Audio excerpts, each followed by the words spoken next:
empirical evidence, case studies, and common sense are freakish? Do you have a serious rebuttal in place of ad hominem and the ascription to me of a mental pathology by reason of what I believe? My sister had her life utterly ruined by it.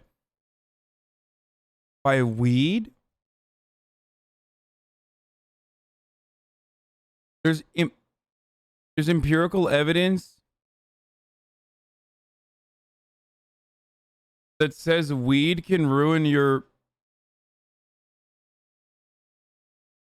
I mean, your sister stuff is anecdotal, and I'm sure you know that already. You just added that for an emotional qualifier, like, just to be like, oh, you know, how dare you make fun of me when my sister had her life utterly ruined by weed. I still can't tell if you're joking or not, though. Like, what the fuck? Very few cases with schizophrenia can have episodes. That's about it.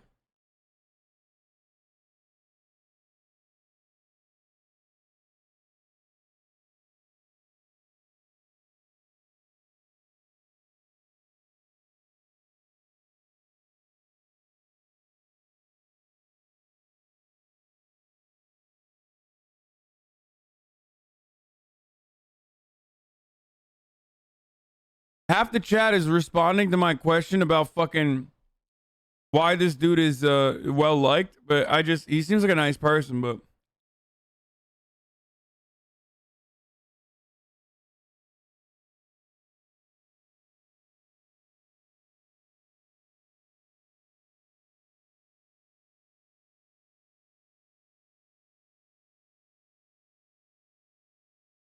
it can actually trigger schizophrenia symptoms. It happened to my uncle. Wait, so if you fucking hallucinate, if you start hallucinating and you sound like you're having a schizophrenic episode, does that mean like that the weed wasn't too good? It was just that like you literally have it?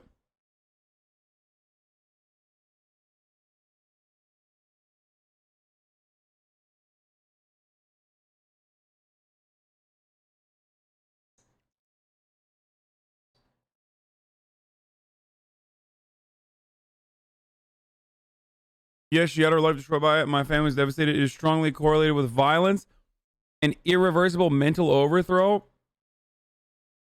I cited empirical evidence, including the Swedish Army study, and Alex Berenson's book is not a soft drug. I mean, if you have like an underlying medical condition, but weed is not correlated with violence.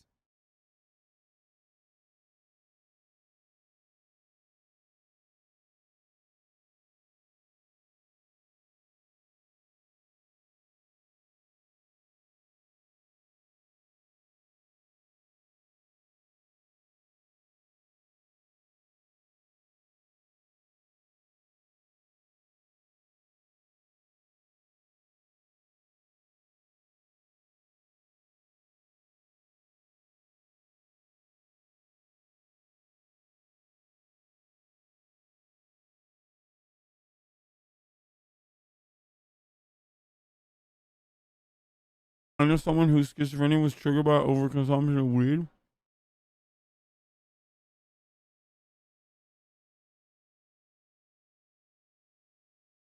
Huh.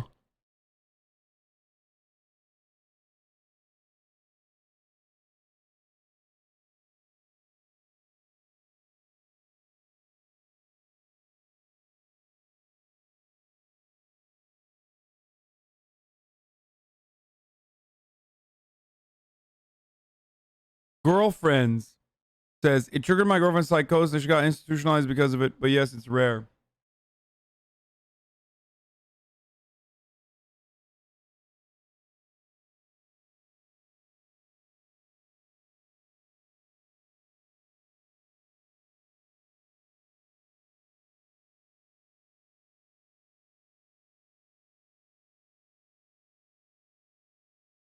He watches you, LMAO. No, she was perfectly healthy beforehand. Dog. How old was she? Around 25? Maybe a little bit younger?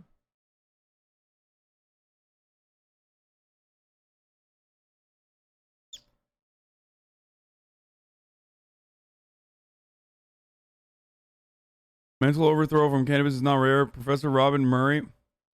Dude, you sound like the fucking anti-trans people where you find like literally one fucking Swedish study and you're like, no, it's actually the overwhelming amount of evidence now that proves otherwise is actually insignificant in comparison to my anecdotal evidence that I have from my personal life, where I refuse to admit that she might have had an underlying condition. Plus,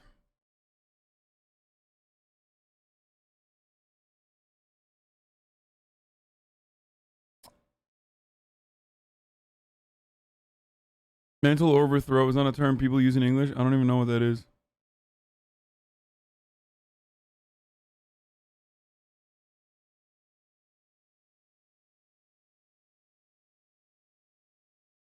Okay, what is 3 arguments that...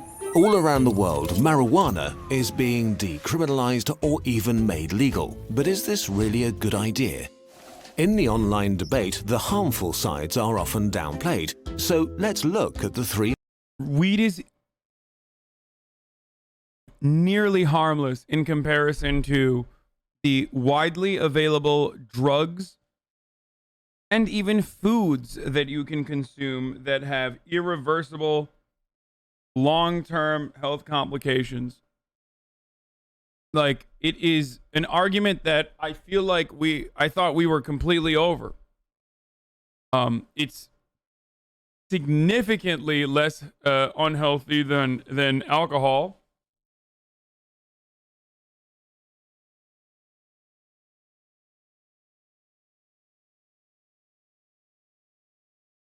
I don't know. I mean, let's watch. The most powerful arguments against legalizing marijuana.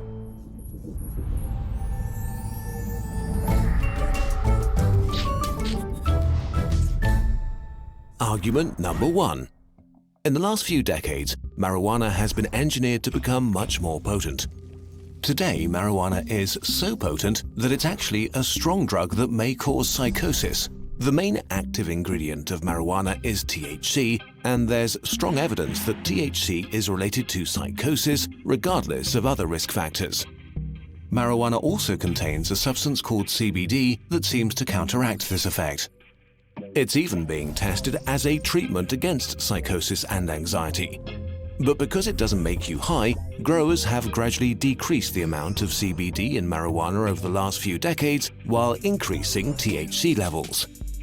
Sample testing showed that THC levels have risen from around 4% in the 1990s to nearly 12% in 2014, shifting the ratio of THC to CBD from 1 to 14 in 1995 to about 1 to 80 in 2014. It's unclear how precise those tests were, however. Overall, recent findings suggest that the more marijuana you consume and the stronger it is, the higher your risk of developing psychosis. But how high is the risk of psychosis for the general population? A study from Britain found that while marijuana use has risen significantly between 1996 and 2005, the number of schizophrenia cases, a type of psychosis, remained stable. The risk of marijuana-induced psychosis remains the highest for people who already have a high risk of psychosis to begin with. For them, it seems more likely that marijuana speeds up the development of their schizophrenia trigger from weed at 16. If you have a history of schizophrenia in your family, don't do it. Otherwise, it's safe. The dude is emotionally charged at the moment. Just ignore it. Just like doing alcohol with liver disease. This isn't a good reason to make it illegal. You have to basically make everything illegal. Yeah. Here's the thing. Here's the thing I don't understand, though. Like, I've gotten fucking insanely high. Like, I've gotten high where it's, like, uncomfortable. Especially because it was with like, I think it was wax. Like, or it was, like, I think it was laced with hash oil on top of it. Or a dab, yeah. Oh, a dab, yes. So, that shit that shit used to fuck me up. Like, you used to fucking ruin my life. And that's part of the reason why I stopped. It's part of the reason why I stopped smoking. And now I'm wondering, like, I wonder if I was, yikes, you do it big? No, it wasn't me, motherfucker. I don't know how to do any of that shit. No, the Coachella plane ride is an entirely different type of drug. The type of drug that we're talking about on the Coachella plane ride is shiitake mushrooms. You know, portobello, shiitake, the ear mushroom, whatever the fuck it's called. You know, that's that shit I do like. But by the way, I fucking don't listen to the Grateful Dead. I'm just letting you know. Make no mistake. Yeah, my mom is here and she can hear everything I'm saying. Anyway, so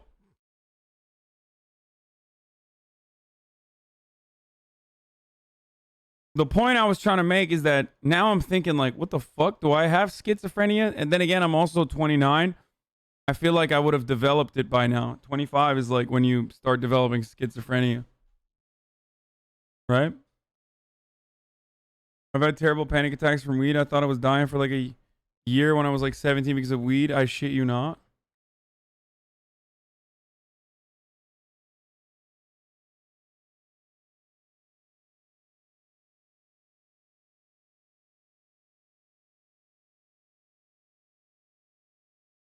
To run down schizophrenia on drugs in most sense is a bad idea. LSD is the worst, being practically the opposite of an antipsychotic.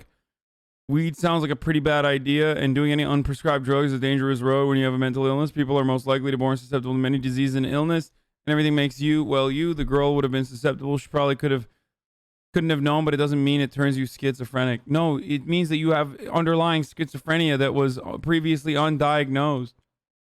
No, you don't. Everyone gets fucked on dabs.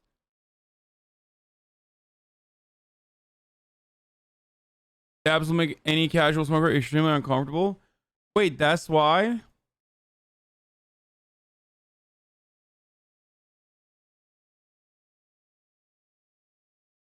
So if someone, let's say, hallucinated on like edibles or hallucinated on weed, does that mean that they might have, or not undiagnosed, latent, sorry.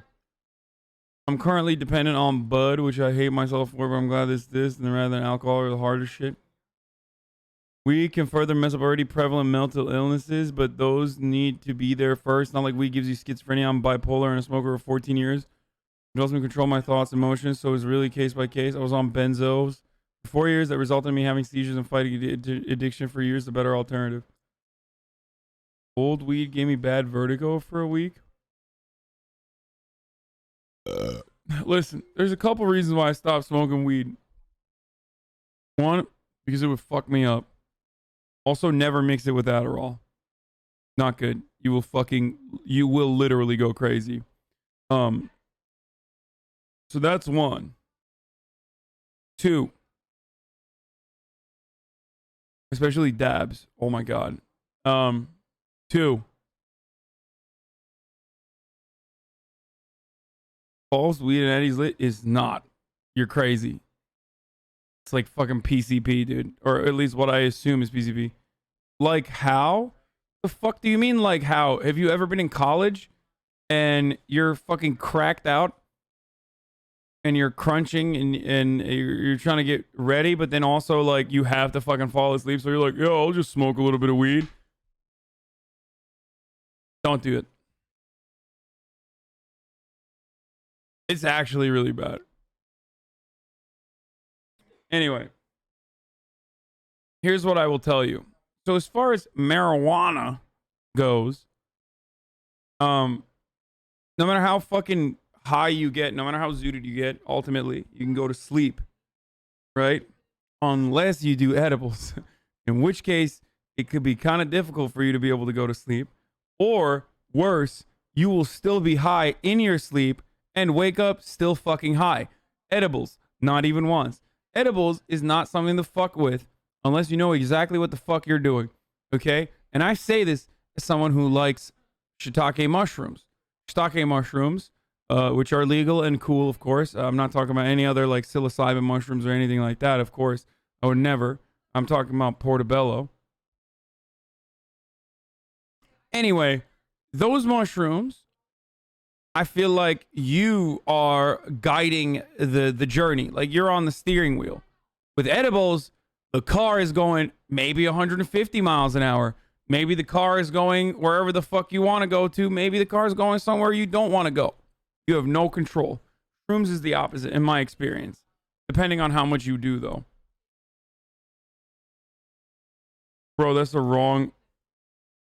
Shrooms I can handle, but weed I can't. No, like, it's entirely dependent on how much you take.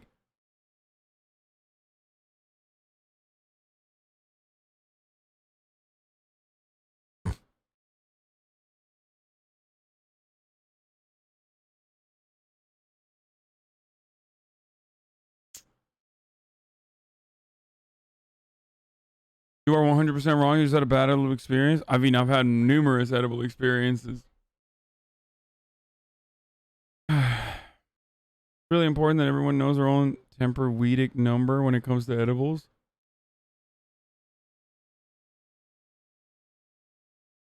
Anyway.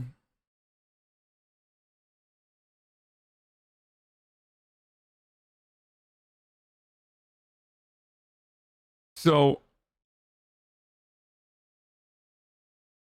do 5 dried grams in a dark room, the Terrence McKenna trip? No. I'm trying to have fun, you fucking weirdo. I'm not trying to, like, see God. What the fuck? Like, that's what I'm saying. Like, it's like... Nah, fucking shrooms is sick. Microdosing is the best. Exactly. Anyway,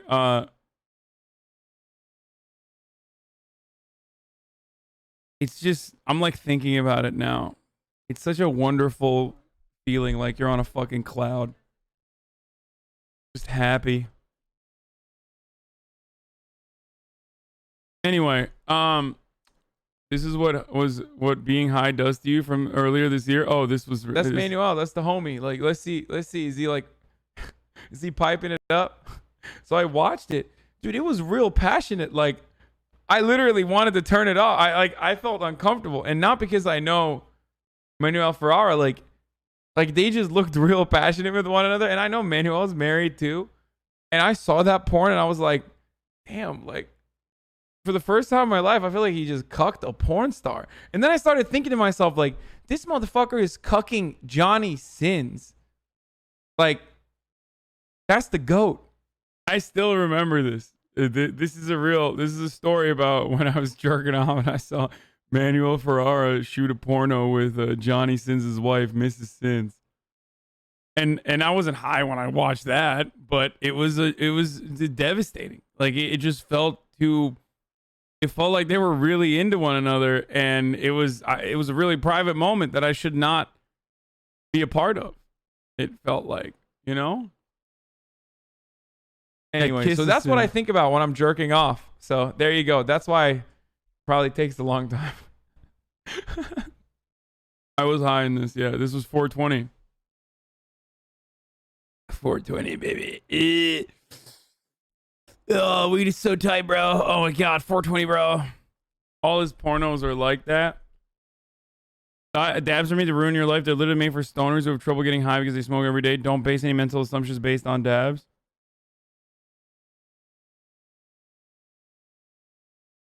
Drop the title, homie. Kiss of Sins with Manuel Ferrara. Hasan, I beseech you to heed my warning. I keep getting timed out over and over again, so I couldn't respond. I wish I could get something across without having to spam. My sister was 31 years of age at the time. Patrick Cockburn's son Henry was even younger. THC is extremely dangerous. CBT may be less harmful and may have some practical applications, but they are not properly studied. Hasan, I beg you to stop. Please take my word for it. Stop doing any cannabis. They've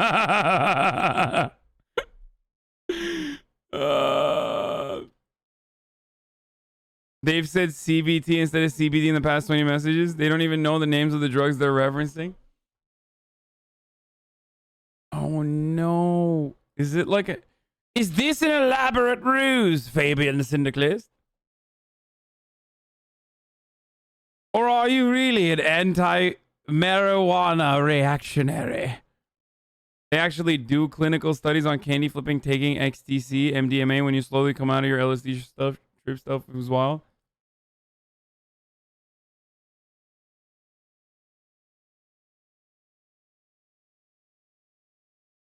I've done almost every drug there is, from weed to LSD to kratom and opiates, even meth. Nothing gave me panic attacks quite like weed did at times. It was very specific terror that made me think for sure I was having a heart attack. I mean, for me, it was never that bad. I've just had like real paranoid thoughts, like crazy paranoia, like psychotic for sure.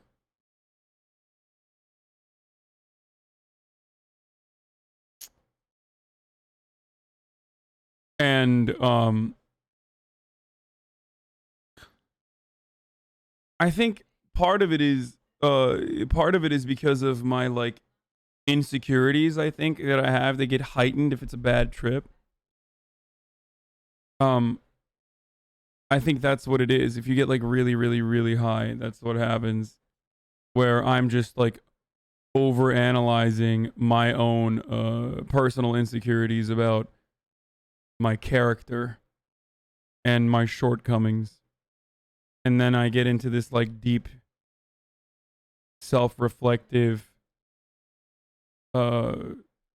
state where I am recognizing that it's an anxiety that I'm experiencing, but in that moment it's so powerful that even though I recognize that I'm actually personally self-diagnosing myself, I'm still like, doesn't matter, it's still real right now, and it still fucking feels crazy and it feels scary that I am this person.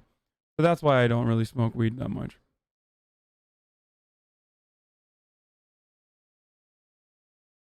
Alex Jones was right, we're a bunch of meth heads watching a deranged pervert.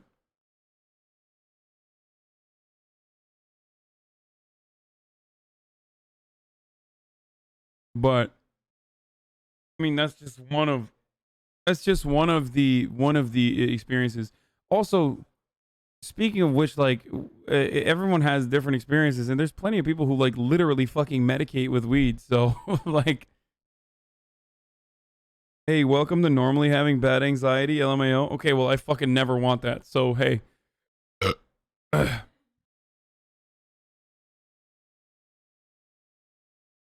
Caffeine is a huge causer of anxiety. I think a lot of folks become more aware of their anxiety when they're high, and especially if they drink a lot of caffeine. Man, I'm not even remotely anxious though when I'm fucking living my life through the day. I think I'm well adjusted because I eat my fingies, dude. It's so good. It's such a good coping mechanism that I just like don't feel anxious at all. Like I never have a feeling of anxiety. It's called self-medication, baby. Nails. You feel me? Cuticles, baby. Chicken fingies. Yep, that's what I'm talking about. I beseech thee to move onwards swiftly. Okay, bro, come on. Don't make fun of the guy. He already is like...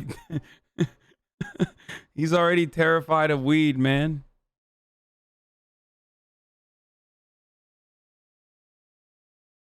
That's not how that works, dude. Not at all.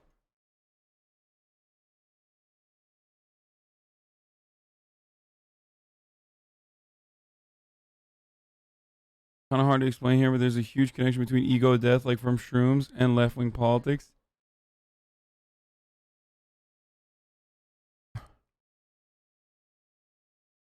Oh, hey, I know that guy. He's my wife's doctor. Oh, no. Delta HTC is a legal hemp-derived chemical that is legal everywhere. It's like weak THC with no paranoid anxiety. They're trying to ban it. Because your tolerance was too low for dabs? For sure. The amount of fucking dabs that were... I mean, these dudes were like psychos. I mean, they were crackheads. The dudes that were also smoking weed. So, it makes sense. I mean, I was living in a fucking crack den, basically. So, remember how I told you I was living in the frat house's kitchen? Yes. Yep, I know.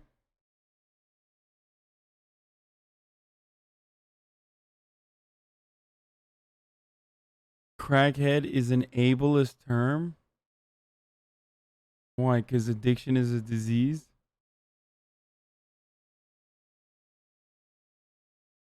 that what?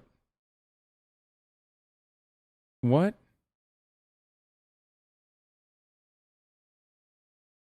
What? It's more racist, I would say, than fucking ableist. If you're gonna fucking hit me on something, hit me on the racism. I did not run the ad. I'm gonna run the ad, and then we're gonna get back to 3 arguments why weed should stay illegal. Reviewed.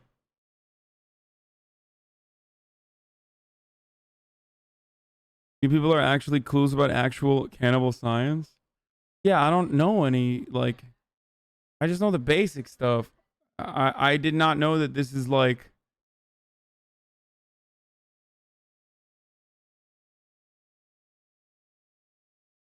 Anyway, I'm running the ad right now. Top of the hour, every hour, 6-second ad break, and then we're going to continue with the marijuana stuff, and then maybe some other reacts, some fun stuff. All right. Condition rather than causing it, as far as we know right now. So the reasoning goes, if fewer people have access to marijuana, the lower the risk of marijuana-induced psychosis. But actually, you could argue that precisely because marijuana is illegal, more people will end up with psychosis. Prohibition makes illegal drugs stronger and more potent because this way you can ship more product in a smaller space and sell it at a greater profit. This is what happened during the prohibition of alcohol in the US, where hard liquor became the norm. And the same is happening with marijuana now. Imagine a world where liquor is the only alcohol available. You have the choice of either not drinking at all or getting much drunker than you would like to. This is the situation for many marijuana smokers today. People didn't stop drinking during Prohibition, and the numbers show that laws don't deter people from using marijuana. We can't make marijuana go away, but we can make it safer. If marijuana were legal, there would be more options for consumers, and regulators could, for example, insist on a high level of CBD. Just like most people don't drink an after-work bottle of vodka, many people would gladly consume the after-work beer version of marijuana. Argument 2. Marijuana is a gateway drug. If it's... Why do people keep saying Pac-Man raid? Like, did he raid me? It's not showing up. But thank you for the raid, David. Hope you're having a good... Hope you had a good stream. I don't know why it didn't show up on my end, but hey, sorry about that, but... We're learning about how weed should be illegal. Just kidding. The opposite, but, you know. It's legalized, there will be a spike in the use of much more dangerous drugs. Here's from a druggie. Can you give a general warning to your young viewers not to take anecdotes seriously? There's some people hear discussions like this and think drugs are completely safe. Of course not, dude. Yeah, like, don't fucking... Drugs are not safe at all.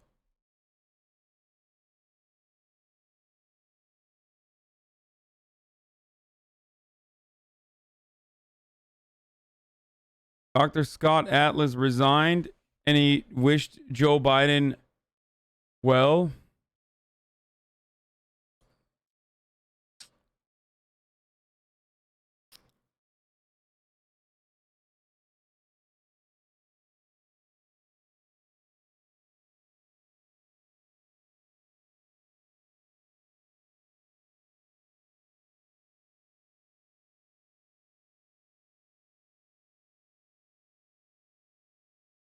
These Zoomers are already popping pills like Lil Peep and singing emos rap songs. Don't worry.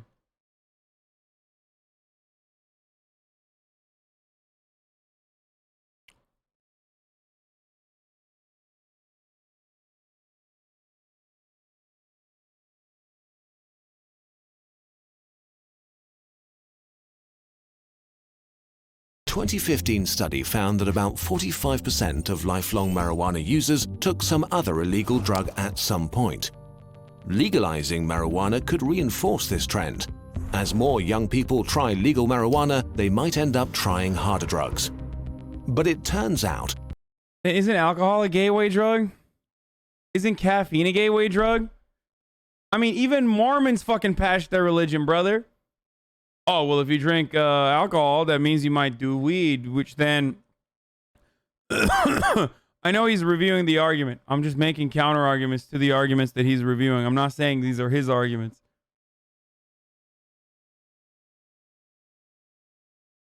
Even Mormons patch their religion to fucking change the rules so they can drink coffee and shit. That the real gateway to drug use comes much earlier: cigarettes. One study showed that teens who started smoking before the age of 15 It's worse. This is worse than weed, in my opinion. were 80% more likely to use illegal drugs than those who didn't. And a 2007 study found that teenagers between 12 and 17 who smoked were 3 times more likely to binge drink, 7 times more likely to have used drugs like heroin or cocaine, and were also 7 times more likely to resort to marijuana. But if that's the case, how could making more drugs legal stop the use of hard drugs? At first, it's important to acknowledge that people don't use drugs because they're legal or not. If you want to buy any drug, you'll always find someone happy to sell. Pog! The real question is, why do people develop an unhealthy relationship with drugs at all? Studies show that certain conditions make people especially vulnerable to drugs and addiction. A difficult childhood, early trauma, low social status, depression, even genetic factors. Which drug they get addicted to is more often than not a matter of chance. Addicts take drugs to escape their problems, but drugs don't solve any of those problems and instead become a new problem. But punishing people for their unhealthy coping mechanisms doesn't change anything about the underlying causes either. So some argue we need to take a completely different route. In 2001, Portugal had one of the worst drug problems in Europe, so it was desperate enough to try something radical. Possession and use of all illegal drugs was decriminalized. You would no longer be arrested. Instead, authorities launched a major health campaign. People who were found with a small amount were referred to support services and got help with treatment and harm reduction. Drug use was seen as a chronic disease, not a crime. The results were stunning. The number of people who tried drugs and kept using them fell from 44% to 28% by 2012. The use of hard drugs decreased, as well as HIV and hepatitis infections and overdoses. This is yet another fucking glaring example of like a policy that just absolutely fucking works. Just absolutely works. And is like profoundly successful. And yet we just go, la la la la la la la la la la la. I don't want to hear you. I don't want to hear you. It's right there. It's right there. Do you see it? It's right there. It's right in front of you. Why do you refuse? It's socialism. It's the same shit with like the NHS. You know, socialized medicine. La la la, I can't hear you. It's my freedom to die of diabetes if I get it. Fuck you, you communist. That's just how it is, where we just refuse to acknowledge it. Drugs legal might overall help society much more than it harms it. Argument number 3. Marijuana is addictive and unhealthy. It needs to remain illegal to keep harm at a minimum. While marijuana addiction is more psychological than physical, it is still a real problem.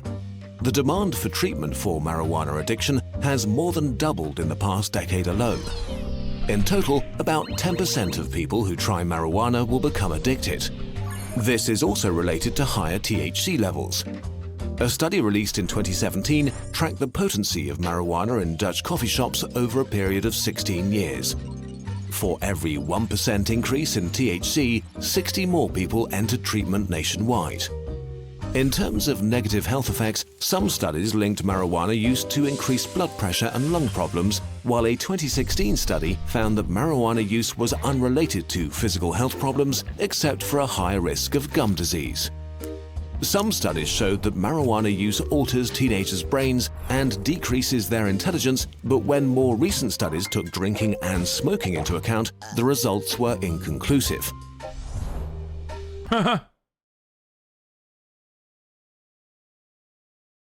Y'all get Pepega, dude. Overall, research shows that taking any drugs while the brain is still in development is bad for you. But the truth is, we don't know yet how unhealthy marijuana is. We need more funding for research, which I am not a reactionary. You're not making an actual argument. You're engaging in puerile lavatorial abuse. It is extraordinarily unbecoming of you. You should know better. Learn to argue. Can you cite any RCTs? Puerile lavatorial. Dude, maybe if you smoke weed, you'd fucking chill out a little bit. Like, not gonna lie, dude. No, he always talks like this. At first, I thought it was a bit. What I imagine when you read that, yeah, it's fucking Nathan J. Robinson, dude. He's in the chat.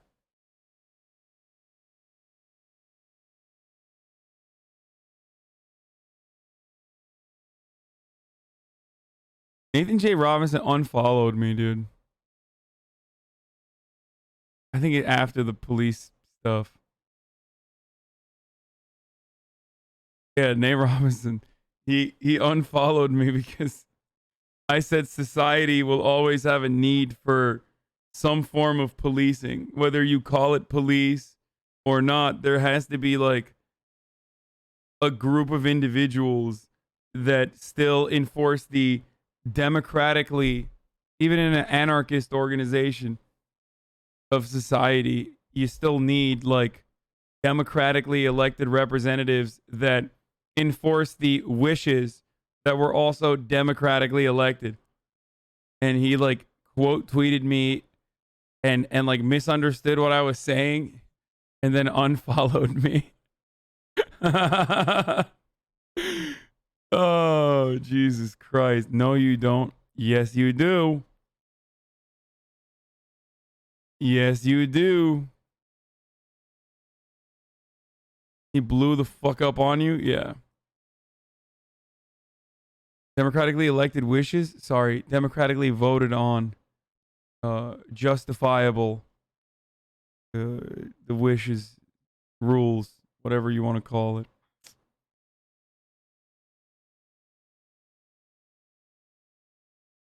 In an anarchist society, it would be very different, but yeah, pretty much murderers wouldn't be allowed because it's you demonstrating authority over someone else.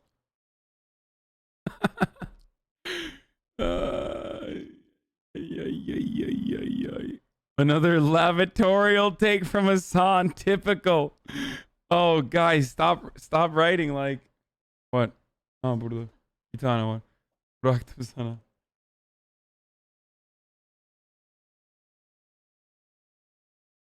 I am not a reactionary. You're not making an actual argument. You're just engaging in puerile lavatorial abuse. It's extraordinarily unbecoming of you. You should know better. Learn to argue. Can you cite any RCTs? How does the existence of multiple legal poisons in our society justify the addition of another? Again, put forward an argument of a change. You're so right, then it shouldn't be difficult. Go ahead. I don't think you understand. Like, I am a hedonist. Okay, so I'm never gonna be against, like, you know, having a little bit of fun as long as you're safe. The difference between medicine and poison is the dosage. Oh my god, this is turning into a meme. Like, they feed us poison, they take away our medicine. Whatever that fucking 3-prong meme is, like.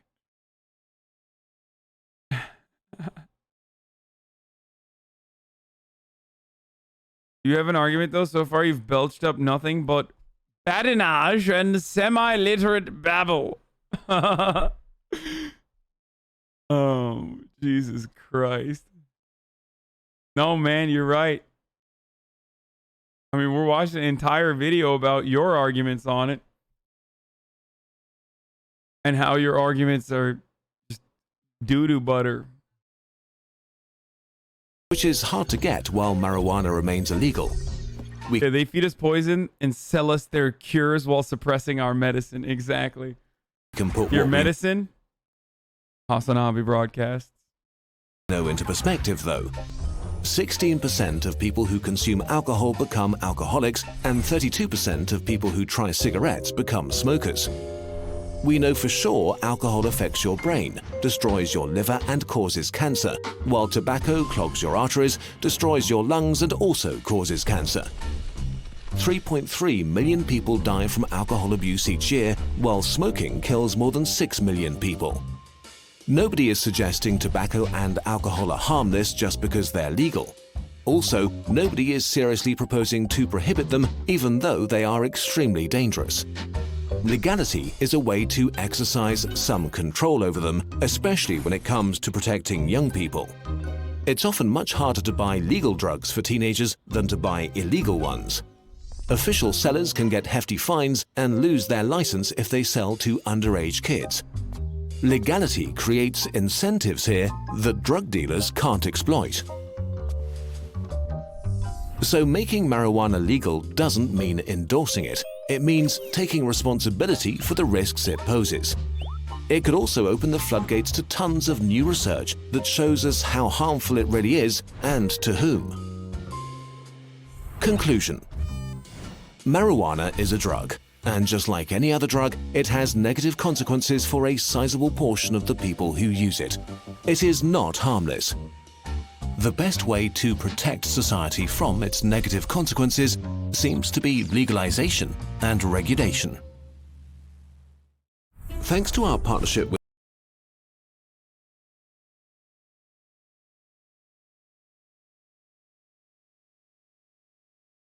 So, do you seriously believe that weed is easier to get than alcohol? I don't know. I mean, weed was easier to get in college than alcohol, for sure.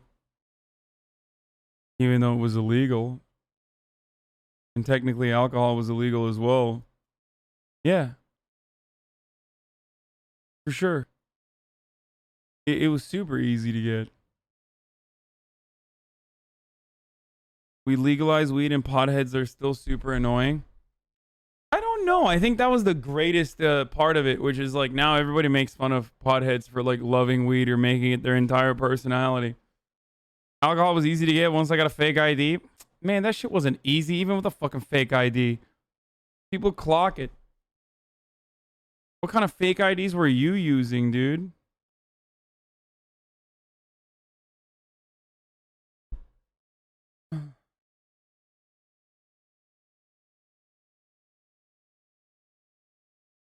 They're most certainly not my arguments, actually. I disagree with almost syllable of that ridiculous video. Please don't impute to me opinions that I do not hold. Try making an argument for once. Yeah, my argument is that weed is relatively less harmful than readily available legalized drugs and stimulants that you can get currently.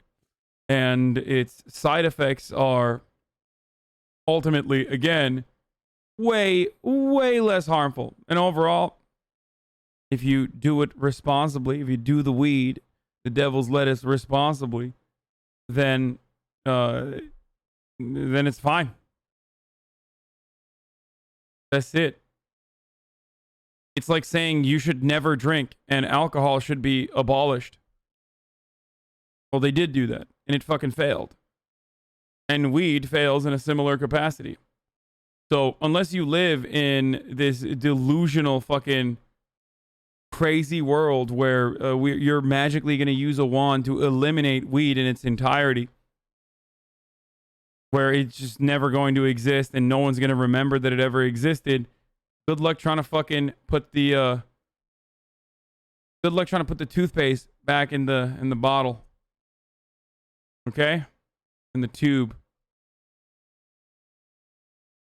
So that's my argument. My argument is that it's not for everybody. It's not for me. But overall, I would never, ever in a million fucking years desire abolition. They're most certainly not my arguments, actually. Okay, dude, now you're not listening to me and you're just fucking like, you're just rewriting the same shit. The bottom line is that highly immoral and selfish to use drugs, including cannabis. Wait, what? And that it is not a victimless crime? What? It's highly immoral and selfish to use drugs. First of all, you're now changing your argument. The fuck you mean, dude? Hey, guess what, you stupid fuck? I know you use a lot of fancy fucking words. You know what the fucking biggest victims are of weed? Not your sister that may or may not have had a psychotic episode because she might have had some latent schizophrenia or whatever, but like the millions of fucking black and brown people we threw in jail forever. How about that, you dumb fuck? Shove your fucking one Swedish empirical study up your asshole if you're gonna talk about the human impact that the criminalization of weed and the war on drugs has had on human beings. There you go. Are you happy with my fucking answer? God damn, dude. Prohibition was not comparable. Prohibition was an attempt to interdict supply, not consumption. I have not changed my argument at all. At least I don't curse and slur. My sister was perfectly healthy beforehand. Hey, you can have latent schizophrenia and be perfectly healthy beforehand. I'm just letting you know that, like, you should know how that works. I don't know if your sister had latent schizophrenia, but it seems to me like it's not something that just you can fucking make people crazy. That's not a thing. It doesn't work that way. It's like reefer madness era psychotic reactionary fucking evidence that you're pointing to say like weed made my sister crazy. And I'm feeling it's a little difficult for me to argue with you because it's obviously an emotional fucking point of view for you. I don't want to tell you that you're like, yep, only black people. No, sorry. The war on drugs famously fucking targeted white people. Like, what the fuck are you saying? It's not just only black and brown people that were impacted by this, but it absolutely was directed towards black and brown people. You fucking dolt, you fucking dingus, you dumbass. So much so that they had to apologize for it too. The Republican Party has apologized for it on the record.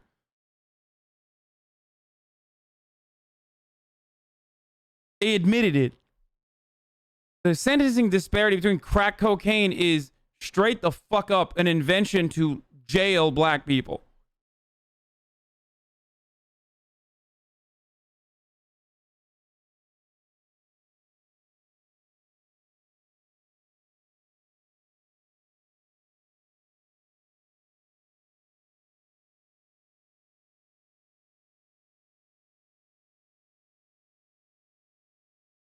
He's unironically arguing anyone who uses the drug is a bad influence for those who cannot use it due to their family history. By this logic, we should never drink even soda. It is a bad precedent for those with diabetes. No, absolutely. Yeah, it's insane.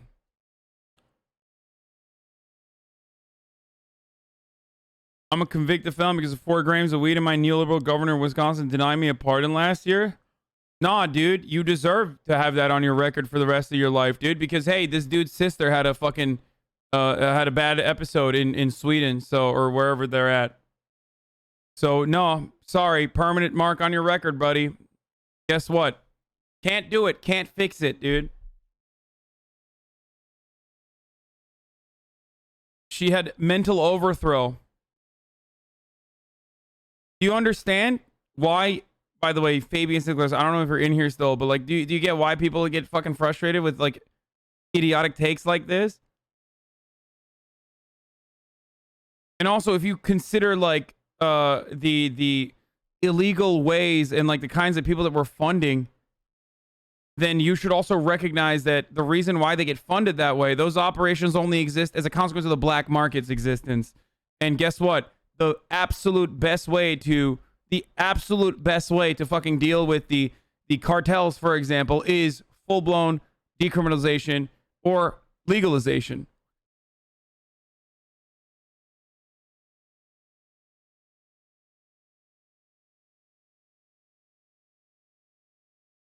I've done nothing of the kind. I cited contemporary evidence. I don't know whether she had latent schizophrenia. So what?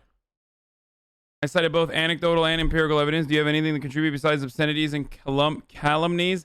I never commented on soda or family history. I am not in favor of mass incarceration. Okay, well then you're a fucking pussy. Okay?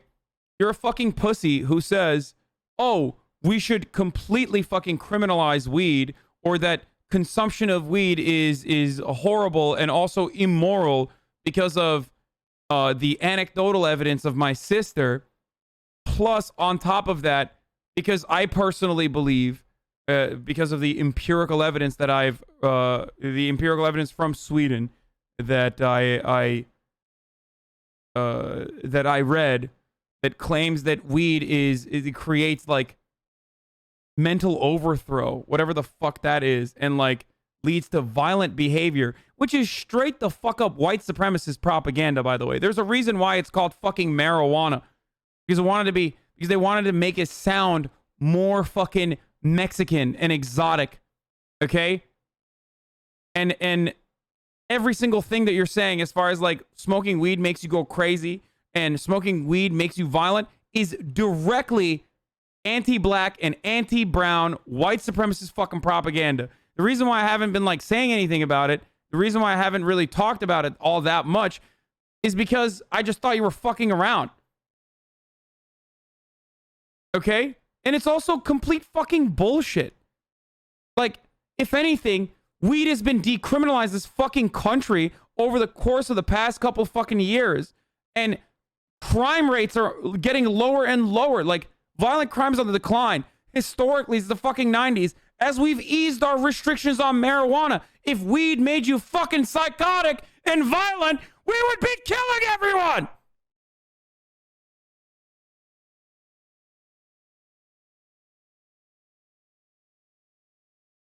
Why don't you fucking drop the thesaurus? And I don't know. Be a little bit more empathetic and understanding, despite your personal and very emotional experience with weed, or what you attribute to weed, rather.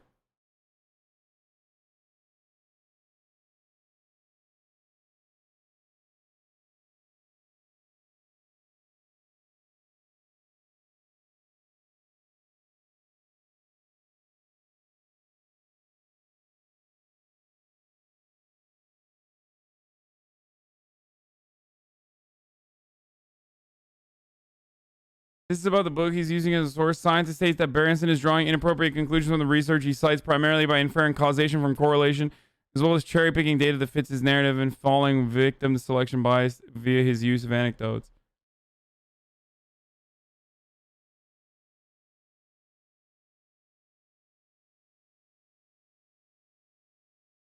I'm unfamiliar with Alex Berenson,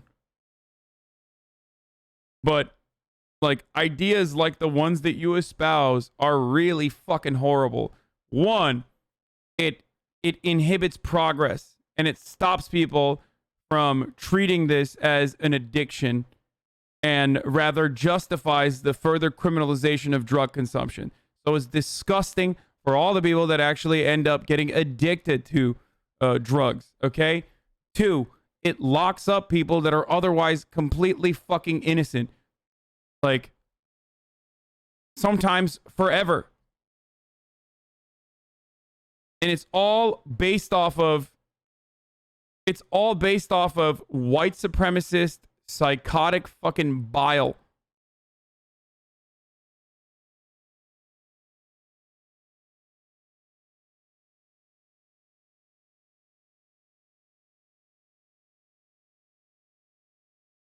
I'm not suggesting you're a white supremacist. I thought you were doing a bit, but your arguments on weed, especially ones that revolve around reefer madness and an inclination towards violence or violent behavior as a consequence of weed consumption, are arguments that white supremacists created originally. You are literally mirroring white supremacist arguments on weed. Okay? I'm not saying you're a white supremacist. I would be surprised if you've been in my community for 3 months and you've been a white supremacist. You'd be a real self-hating white supremacist, that's for sure.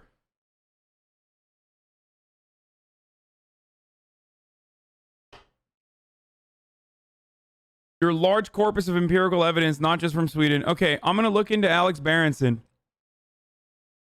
and the large corpus of empirical evidence that you just showed. And if it's complete delusional horseshit, I will ban you permanently. Or at least, I will only unban you on the condition that you write a 2,000-word essay using all the flowery language that you use, describing how you are a buffoon who only portrays themselves as one that has superior intellect with their incredible use of language. It's to mask the intellectual insecurities that they have. Okay? If you make me waste time, then that's how you're going to have the literally an r/atheist. Wait, what do you mean? Oh, God, this is why I fucking hate debate lords. And for those of you who think like, or if the follow-up to that is, it's because you can't fucking debate, bro. It's like, sure, I can't. The type of dude to write essays for fun.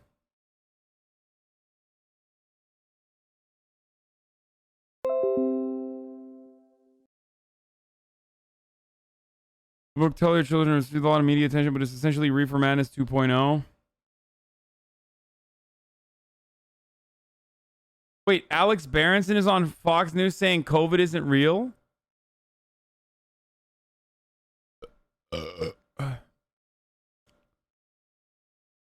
This is what you're referencing, right? Fabian, don't fucking back away, motherfucker. I'm gonna read your logs right now.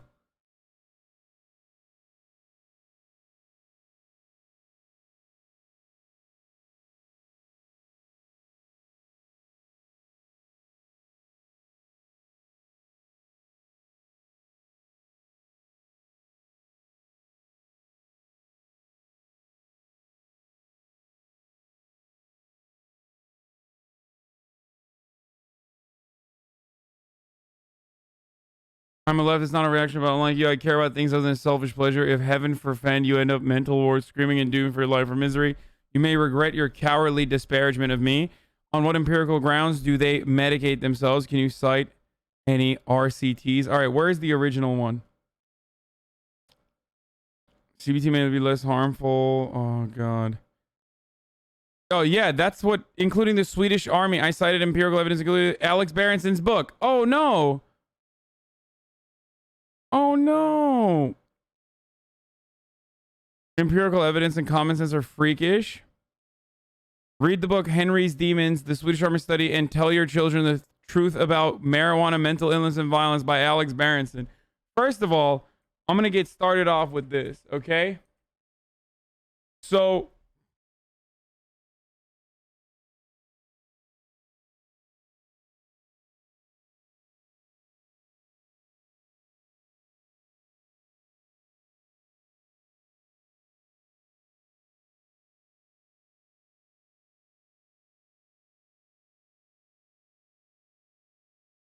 the guy that you're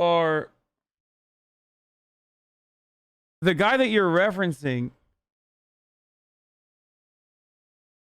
the guy that you are referencing, Alex Berenson, before we go further down this fucking pipeline,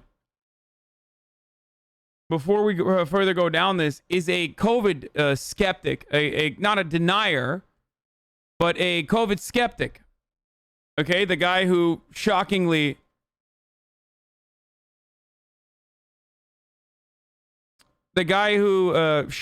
wrote a book about how marijuana is actually even lethal.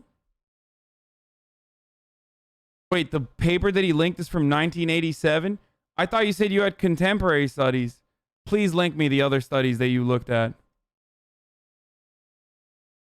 Cannabis and Schizophrenia, a longitudinal study of Swedish conscripts. The association between level of cannabis consumption and development of schizophrenia during a 15-year follow-up was studied in a cohort of 45,570 Swedish conscripts. The relative risk for schizophrenia among high consumers of cannabis used on more than 50 occasions were 6.0, 95% confidence interval compared to non-users. Persistence of the association after allowance for other psychiatric illness and social background indicated that cannabis is an independent risk factor for schizophrenia. This has never been published in what, 1987. I've never even fucking heard of this. I don't think this has ever been replicated whatsoever in Sweden. So that is the first. Before I even check the fucking citations here, read nothing about weed from Sweden. We have draconian drug laws and opinions. One MP was called on to resign for saying we should consider decriminalization. The man retweets you a lot and can't take the fact that you don't agree with him. Our leaders are spending time haranguing us about masks and destroying the economy. This is Alex Berenson, the other dude that you were fucking repeating. He'll start making chat write essays on why they were wrong to get unbanged. That actually be really helpful.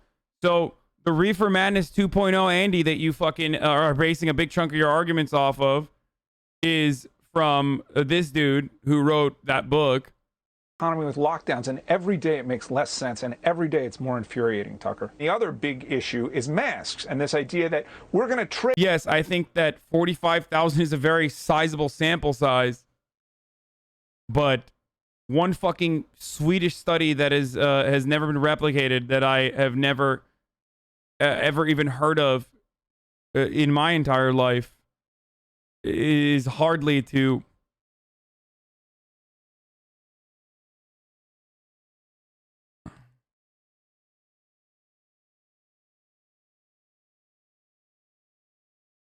That's false. It has been replicated. I recommend that you look at Dr. Robin Murray's work.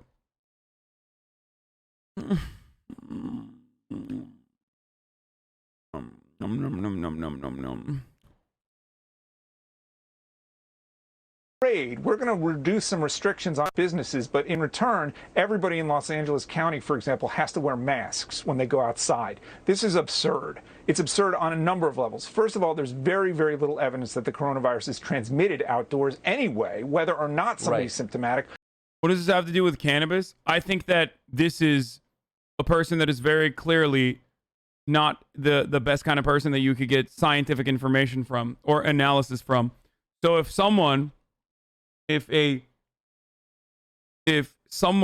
whose entire job, because they themselves are not scientists, if someone's entire job is to I don't know, perfectly describe and draw conclusions from empirical evidence and research that other people have conducted before him, and this is a demonstration that they are horrible at that exact same thing, then yeah, it kind of should be a cause for concern for maybe the other areas in which they have conducted, or at least like written books on. It's also conscripts, so it's not a random sample. Yeah, but still.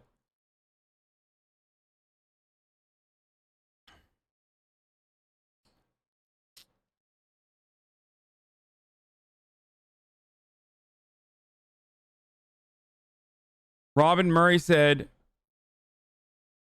heavy usage for long periods of time can contribute to psychosis. You fought with Berenson on Twitter before? I mean, I didn't fight with him. He wrote that. Oh, he deleted the tweet. How are you an author, but you can't read a fucking tweet, you trog?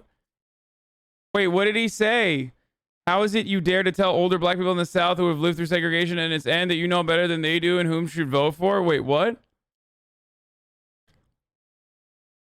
What was the original fucking tweet? What did I say? That, oh, fuck, he deleted it. I got him to delete the fucking tweet! Ah! Fuck!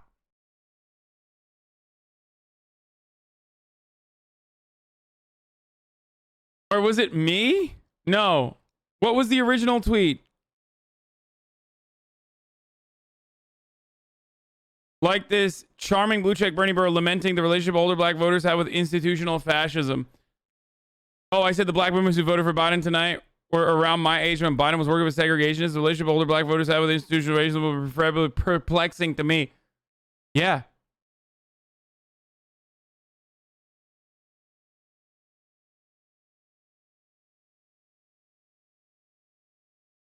What was the... What was it on? What was it on? It was on a thread. I think he like added me onto a thread.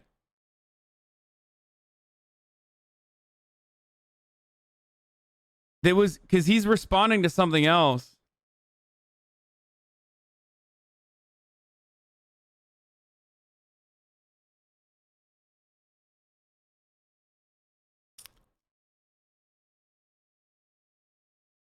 This study has incredibly poor study design comparable to the Wakefield Lancet articles that started the anti-vax movement. Selection bias, correlation equals causation, etc. My dude is referencing this shit as an RCT. Get the fuck out.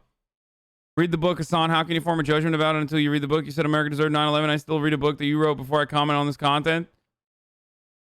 Motherfucker, me saying America deserved 9/11 is entirely different. Fucking entirely different. Especially as it follows 10 seconds later. Like, especially as what I said 10 seconds after that would immediately qualify or clarify for you exactly what I said. I'm not taking him out of context when I look at him denying the existence of COVID or significantly undermining the impact of COVID at a time when 300,000 Americans have died of COVID. Okay? So that's one. Two, there is plenty of evidence that marijuana is not as fucking harmful as the early reefer madness era psychotic fucking propaganda implied marijuana was harmful as. And ultimately, the worst consequence of like marijuana and... Oh, he misquoted you for saying fascism, not racism. Yeah. Oh, okay, that's why. Read the book? Like, I'm not gonna read some fucking shit-ass book about how weed is fucking bad. You lost the debate without reading the abstract. Ha ha ha. LMFAO. Are you talking to me?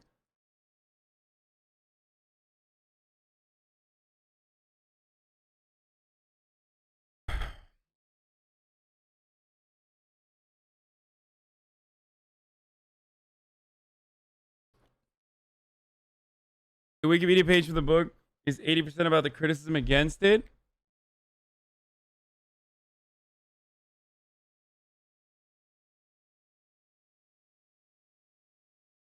No, I so many fucking Institute of Cannabis Research. Okay, bro.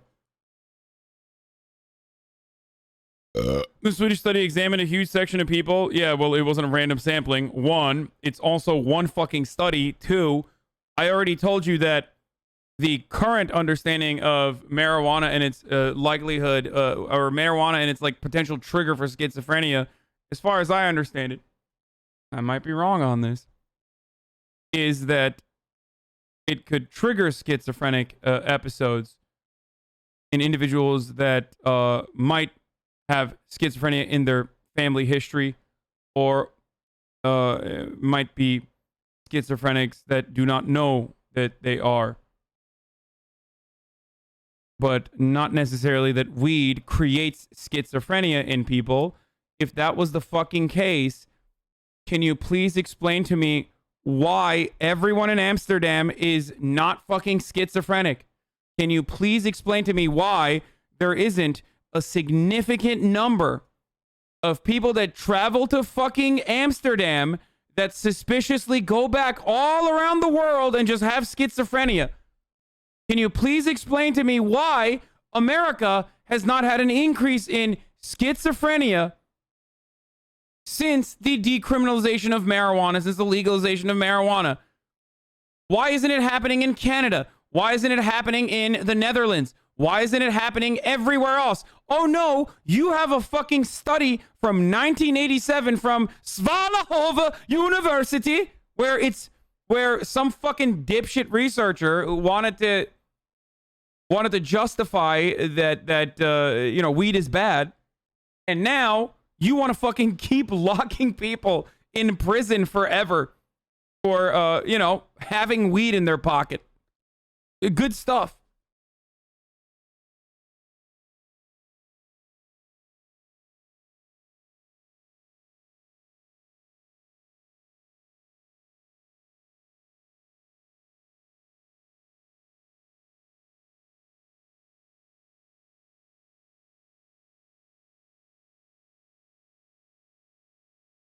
That video just says schizophrenia was an increase. It doesn't say anything about depression with psychosis, schizoaffective disorder, or bipolar disorder with psychosis.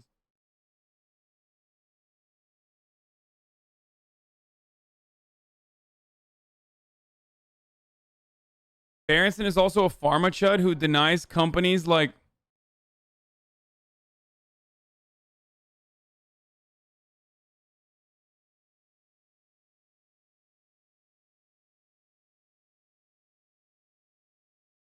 the story that needs to be told about prescription opiates. Good drugs and good doctors are being defamed. Drug companies aren't always wrong.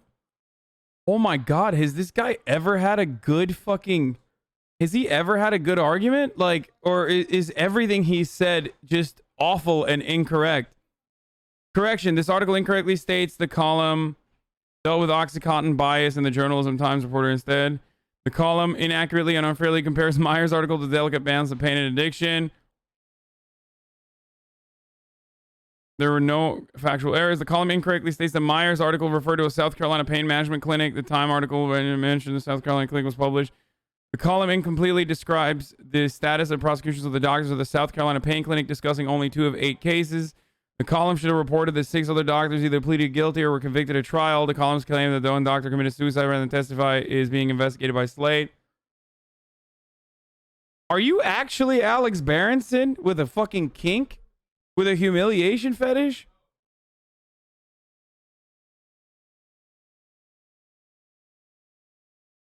This guy is horrible, dude. The dude that you are... I didn't even read this fucking thing, and I don't even like German Lopez that much, but hey, let's take a look.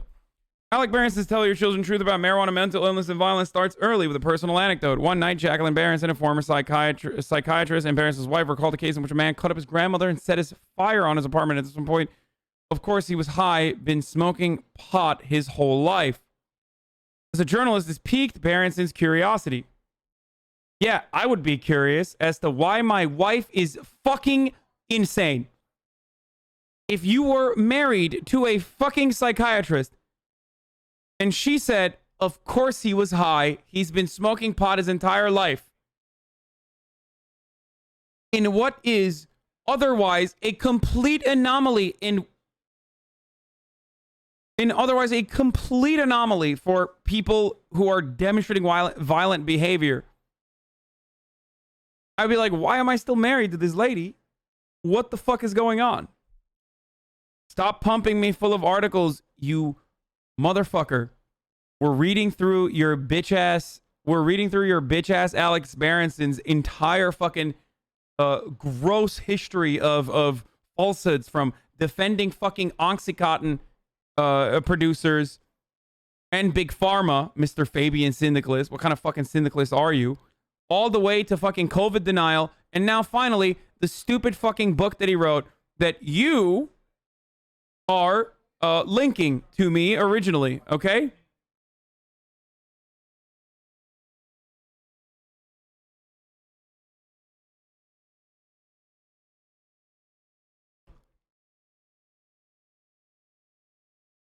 Read his last point. He's gone on to claim weed equals terrorism. Okay, well, you can't tell me I don't like... You can't tell me I don't go on fucking Stunlocks or, look at people with different opinions. Awful and incorrect. How so? As you know perfectly well, I studied much more than the Swedish study. I studied Berenson, Robin Murray, Peter Hitchens, Alexander Cockburn. No, you didn't. Now you're fucking... Now you are adding additional shit. Now you're adding additional fucking studies on top of it to be like, oh, well, you destroyed that one, or that one seems a little ridiculous, but all right, maybe this one is a little bit better. Study on contribution of cannabis to variation in incidence of psychotic disorder across Europe. Cannabis is used associated with increase of later psychotic disorder, but whether it affects incidence or disorder remains unclear. We aim to identify the patterns of cannabis use with the strongest effect on odds of psychotic disorder across Europe, and whether the differences in such patterns contribute to variations in the incidence rates of psychotic disorder. We looked at 18 to 16-year-olds who presented psychiatric services 11 sites across Europe and Brazil. With the first episode, psychosis and recruited controls represented the local populations. We looked at logistics regressions models, so the data to estimate which patterns can be used, which patterns of cannabis use carried the highest odds for psychotic disorder using Europe-wide and national data on the expected concentration. THC in different types of cannabis available. Blah, blah, blah. Findings May 1, 2010 and April 2015. We obtained data from 901 patients with first episode psychosis. Now he's going to say that doesn't matter. My study had 45,000. This study has only 901 patients.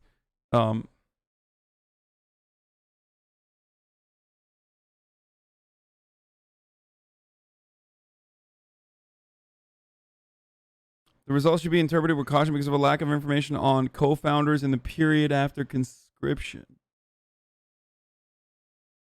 This article he linked disproves him in the first sentence.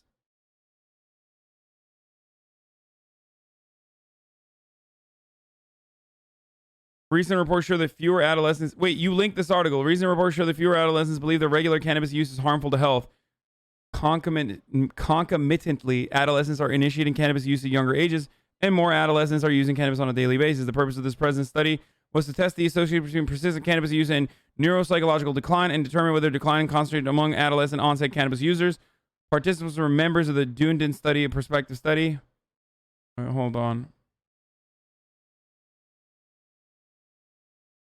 Do members with more persistent cannabis use show greater IQ decline? Table 1 shows the effects of within a person IQ change from childhood to adulthood as a function of persistent cannabis dependence.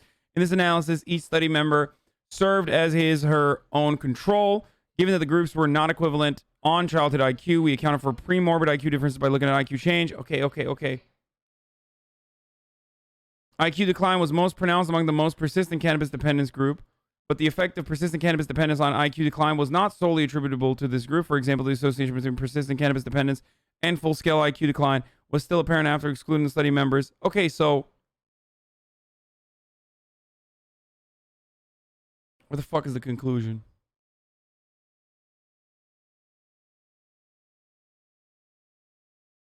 $41,000 of the 45,000 in the Swedish study were non-users. Oh.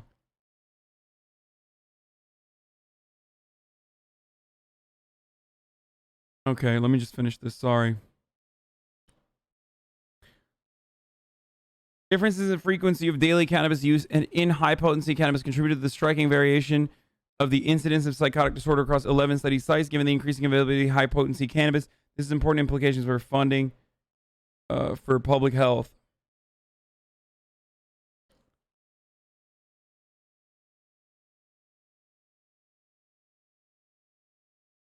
Okay.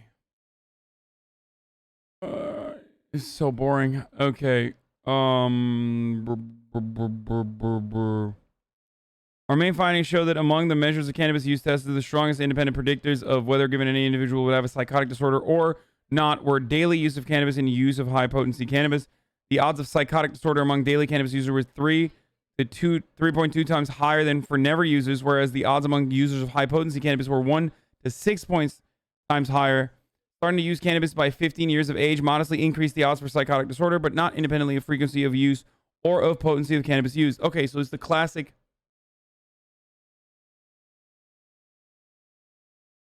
The classic take is that you are not supposed to smoke weed when you're younger.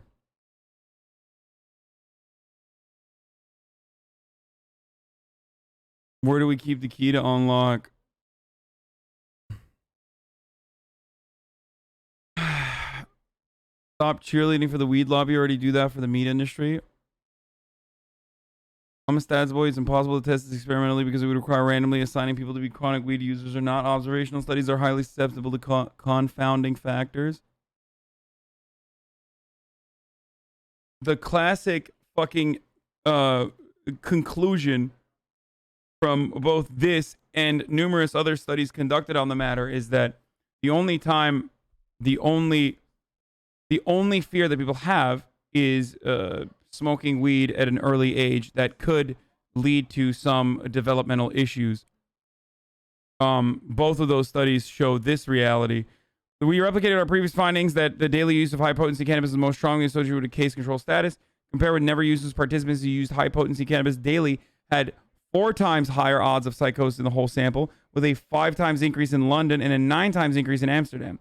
We also saw that in the whole sample, daily use of high-potency cannabis was associated with doubling in the OR for psychotic disorder.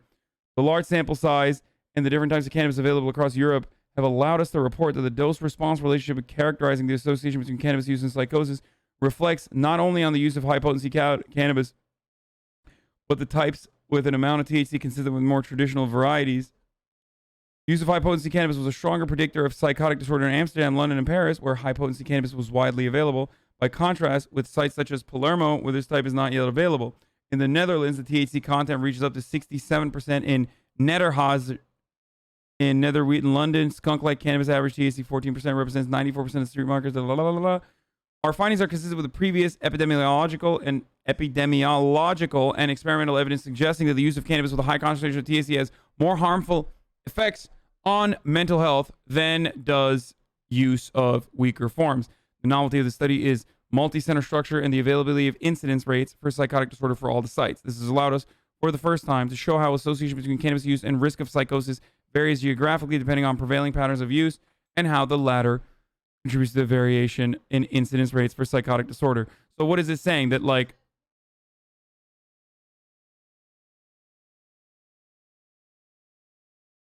that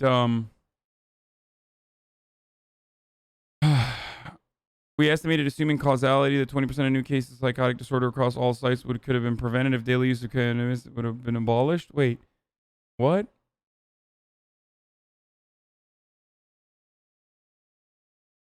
This is the first evidence of difference in the prevalence of daily use and use of high potency cannabis and the controls correlate.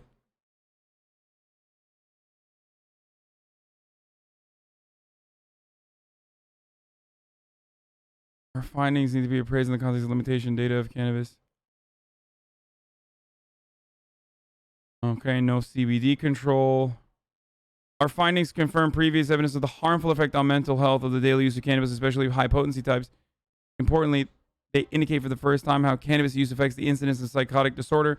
Therefore, it is of public health importance to acknowledge, alongside the potential medicinal properties of some cannabis constituents, the potential adverse effects that are associated with daily cannabis use, especially of high potency varieties. Harmful effect on mental health of the daily use, especially on high potency types.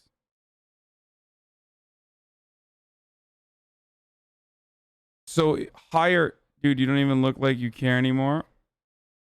So if you daily use high THC cannabis, you have a higher likelihood of having a psychotic disorder, or the incidence of psychotic disorder. Therefore, it is of public health importance. So what did we learn?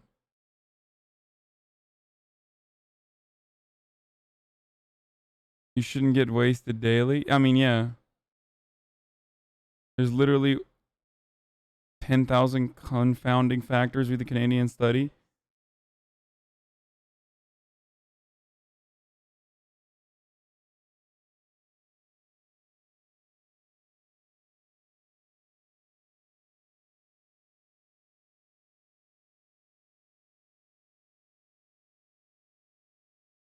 All they prove is that it unlocks underlying conditions.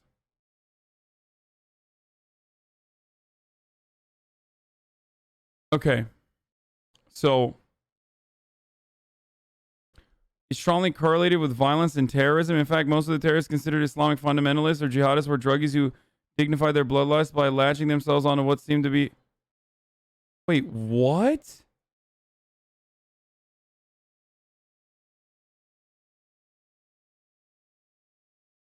It is exceedingly well documented the use of cannabis is strongly correlated with violence and terrorism?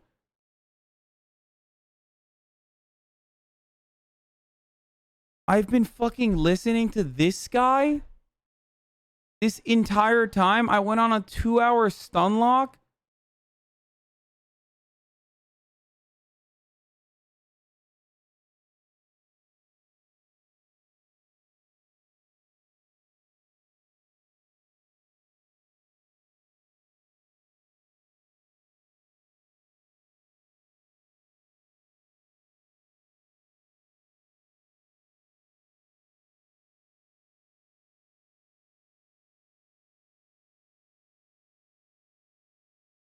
I'm so disappointed in myself, dude. I can't believe I can't believe I. He linked me a Daily Mail article, dude.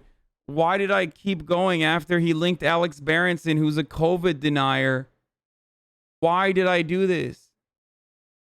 Like, there are so many fucking variables to looking at some dude in Brazil versus Amsterdam versus England with the prevalence of fucking mental health problems.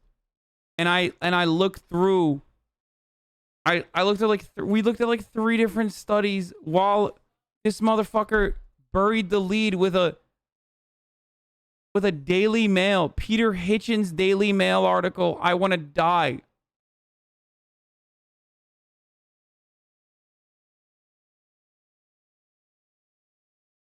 Oh, dude. Okay, see, like, I deserved it.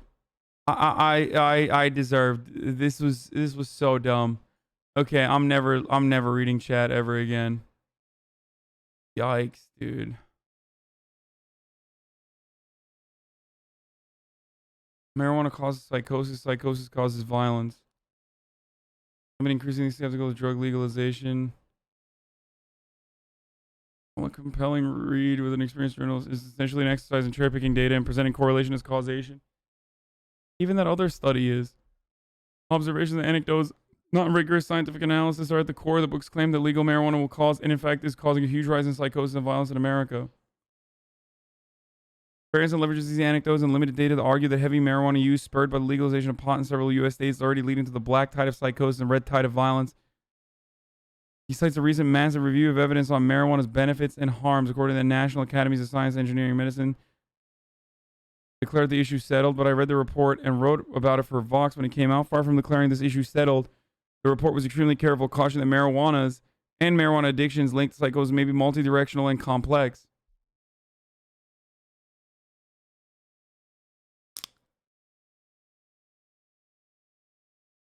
I already banned him. I banned him already. Parents and same. Yeah.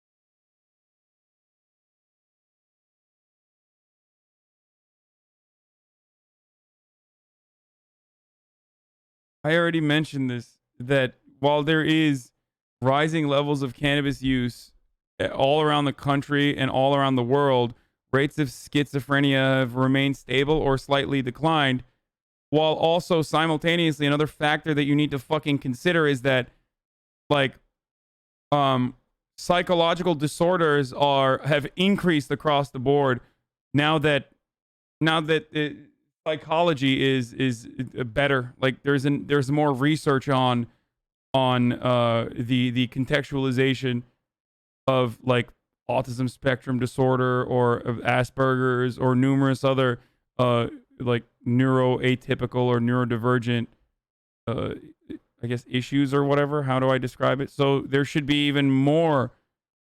It should be adjusting with the rest of the disorders that are observable in society, and yet it has remained constant.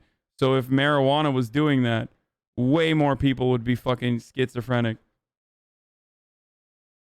Testing increases cases. Well, in this situation, it doesn't increase cases, but it increases our understanding. Yeah. Cognitive development disorders.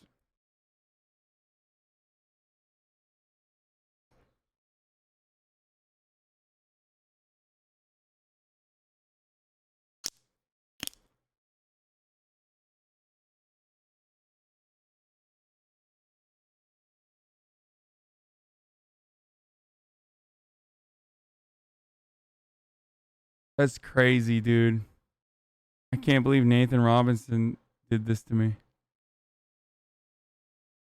Okay, I don't want to watch this babushka shit. Unusual memes. Okay. I'll be back in 1 second. I gotta pee. Also, I gotta run a fucking ad, right? I didn't run an ad at the top of the hour every hour.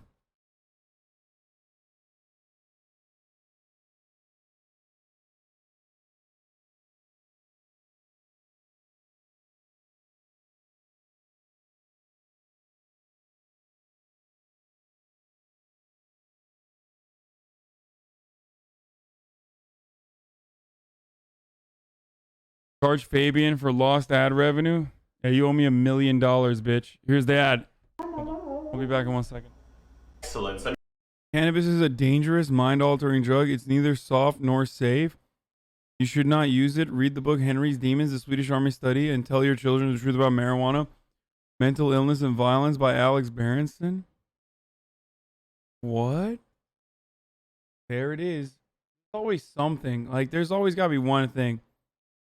You know, we always got to have one thing that's like, you just have to be a real freak. I mean, Fabian, I'm purposely not responding to